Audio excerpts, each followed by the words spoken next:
Hello, welcome to the second day of notes for curve sketching. Today we're going to look at a concept called stationary points. And stationary points are points where the first derivative evaluated at x is equal to 0. Now we know from our previous work with derivatives that that means we have a horizontal tangent. And in the graph below, we can see that we have horizontal tangents at two places, at -2 and at +2. And the curve takes on a unique characteristic in those two places. We're going to have things called minimums and maximums, and we have two types. Here at +2, we have what's called a local minimum, because that value, -4, is smaller than other y values in the near vicinity to that particular point. And back at -2, you may have figured it out, we have what's called a local maximum, because that value of 4 is greater than all the other values near -2. Also on this curve, because it is a curve only defined on a closed interval, the interval of this curve is -5 to +6. We have two other types of, another type of maximum and another type of minimum. Over here at 6, the y value of 18 is larger than all other y values in the entire graph.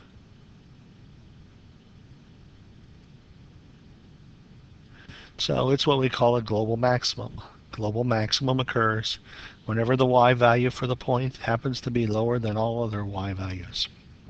And over here, because -16.5 is lower than all other y values that we can see, we have a global minimum. Now, global minimums and maximums are not necessarily always going to be the case. For example, if we think of the function y equals x squared. This one has a local min at 0, 0, and that local min is also the global min, because 0, 0, 0, the y value of 0 is less than all other y values. And this one has no global max, because the y values keep increasing on and increasing.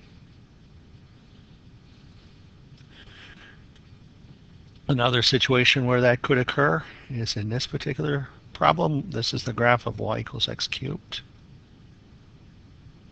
So our derivative is 3x squared. And 0 equals 3x squared. Take our derivative, set it equal to 0. We get x is 0. So it is a stationary point. And it is true that we do have this horizontal tangent here, but we don't have a min or a max. That's because the function is increasing on either side. The first derivative at -1 is +3, which indicates we're increasing. Remember, increasing is based upon the sign of the derivative. And at +1, we also get +3. So it's increasing on both sides of our stationary point. So we call this either horizontal inflection or stationary points of inflection, abbreviated SPI. So 0, 0 is an example of that for this particular function.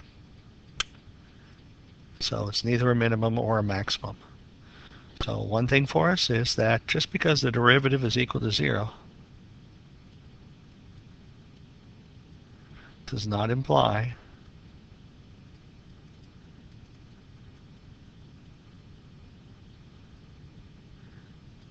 f of x is a max or min, global or local.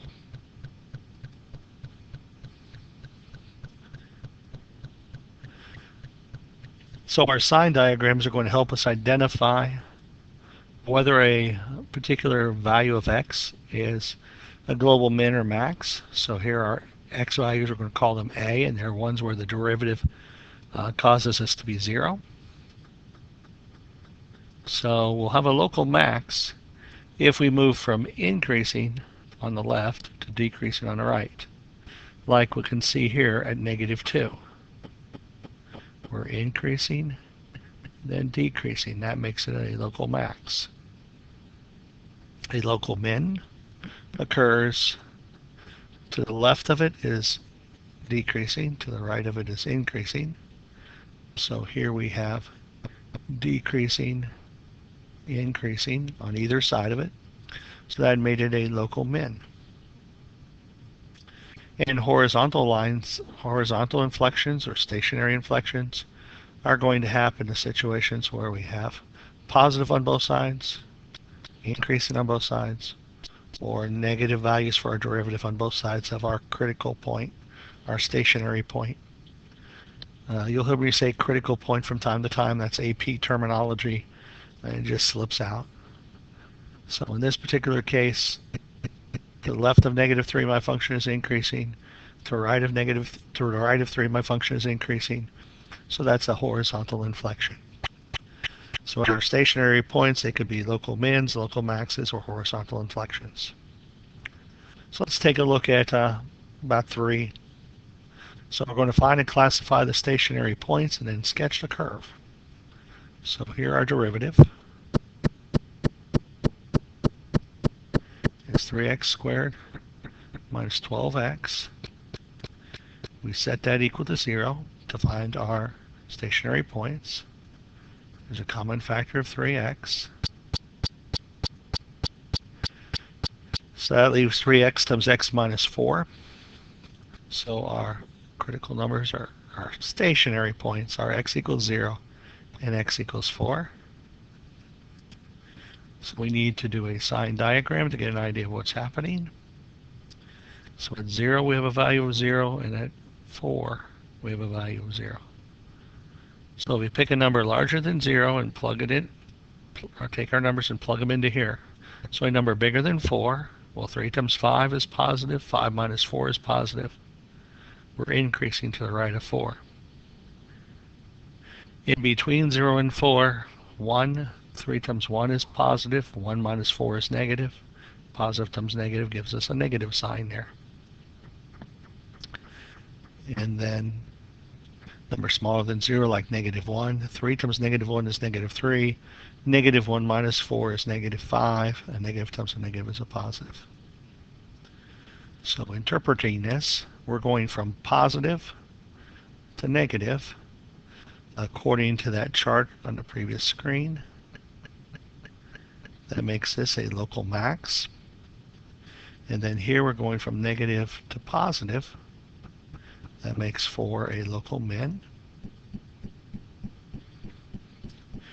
So to get some their points for us, put in 0. We get the y value of 5, so the point 0, 5 is a local max. And then when we put in 4, we have 64 minus 96 is -32, plus 5 is -27, I believe. That's our local min. So our curve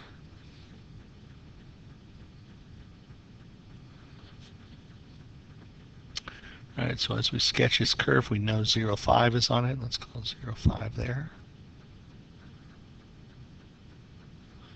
And 4, well, let's call this -27.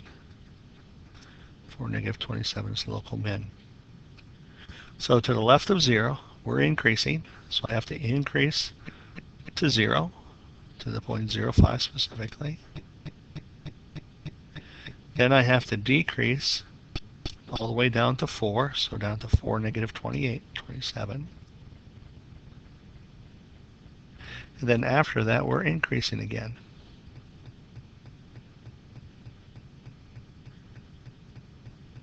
So the curve would look like this. of interest, we'd have to kind of try to figure out what the 3 x-intercepts are. But as long as we leave the x-axis unscaled, we'll be fine like this. So here's our first one.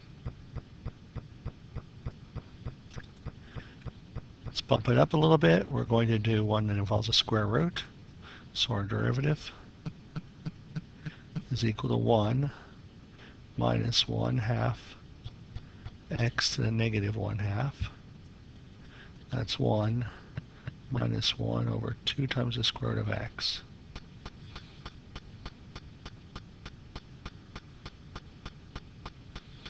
Okay, now that's going to equal 0.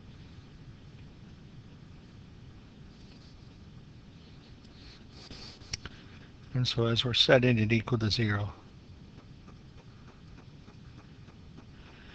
we're going to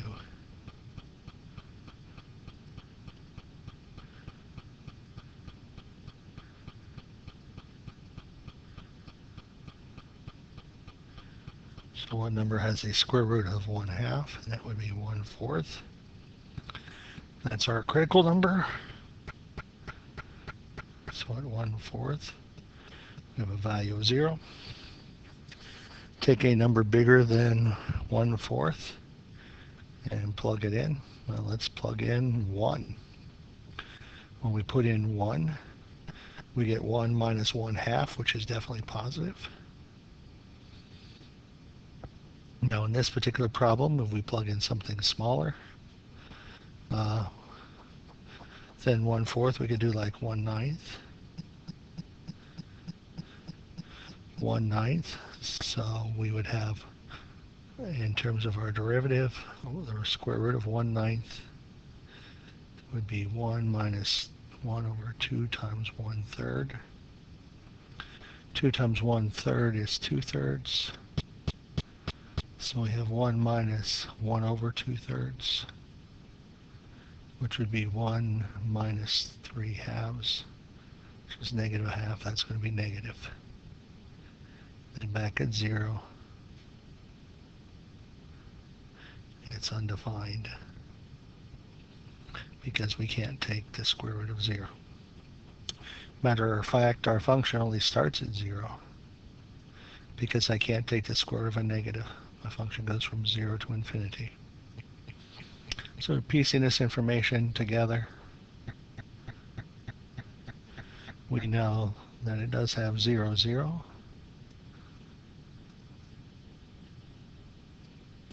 And then at 1/4, we're going from decreasing to increasing.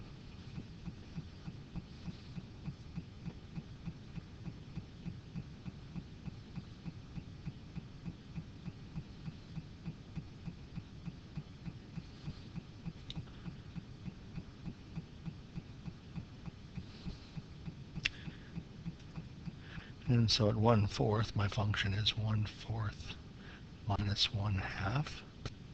Remember, it's x minus square root of x. And so that's negative 1/2. So at 1/4,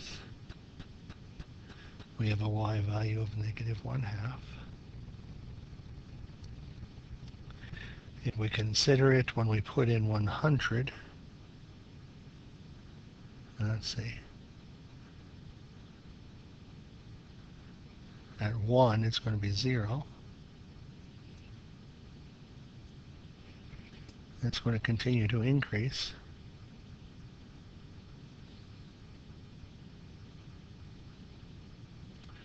So our function is going to look like this. It's going to come down, hit 0 because we were decreasing, and we're going to be increasing. We hit 1, 0, and it's going to continue to grow. For example, when we put in 4, we have 4 minus 2, which is 2. When we put in 9, we have 9 minus 3, which is 6. So this is what that function would look like. In our final example, we're only defined on the interval from -3 to 5 of this cubic function. So we look at our derivative. We'll find our stationary points. So we have 3x squared minus 12. Set it equal to 0. We have x squared minus 4. factors into x minus 2, x plus 2. So our stationary numbers are 2 and negative 2. So at those two values, something happens. So let's see, at negative 2, at 2 we have zeros. If we pick a number in between the two, such as 0, 0 squared minus 4 is negative 4 times 3 is negative. Pick another number in above 2, like 4. 4 squared is 16. Plug it into here. 16 minus 4 is 12. 3 times 12 is positive. And let's take negative 4 as well. So we're still going to get 16 minus 4. We're still going to get positive. So here we can see at negative 2 we're increasing to decreasing. So it's some sort of a max.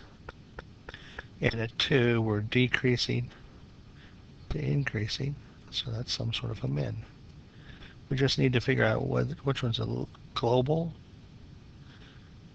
or whether these are locals. So to do that, we're going to take our x values.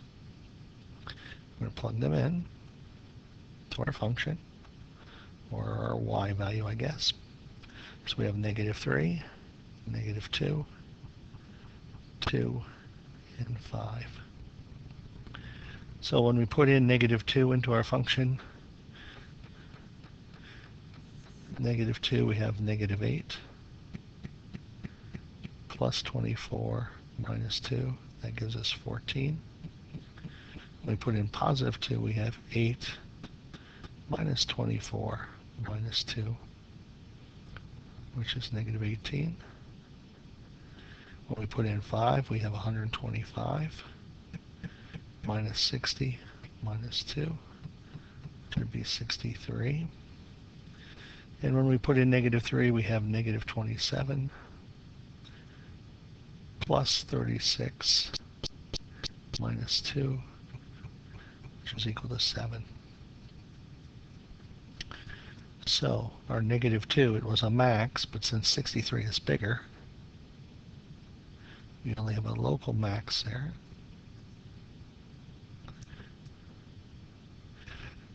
Our 7 was a low, but negative 18 is lower, so this is local and global min. And the 63 is the global max, because 63 is larger than all other values.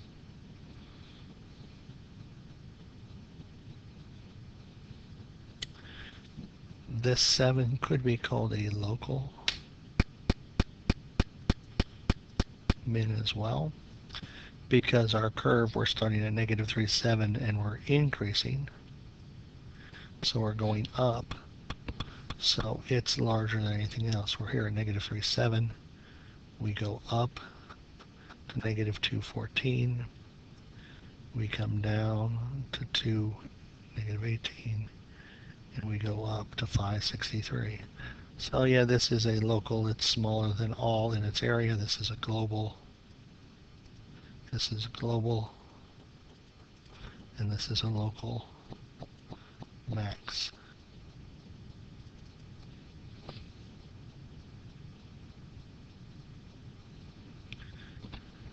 So your problems tonight, or for the remainder of class, D.2, 1, 2, C, E, F, and J. Number 3, number 4, 7B, and then number 8, 1, where we're talking about cost. And those will be the problems. Don't forget you can use the magic book if you need to. And you can send a message through Schoology if you'd like more information. But I'm confident that all 8 of you can work together to make sure you're each understanding what's going on. I'll talk to you again tomorrow.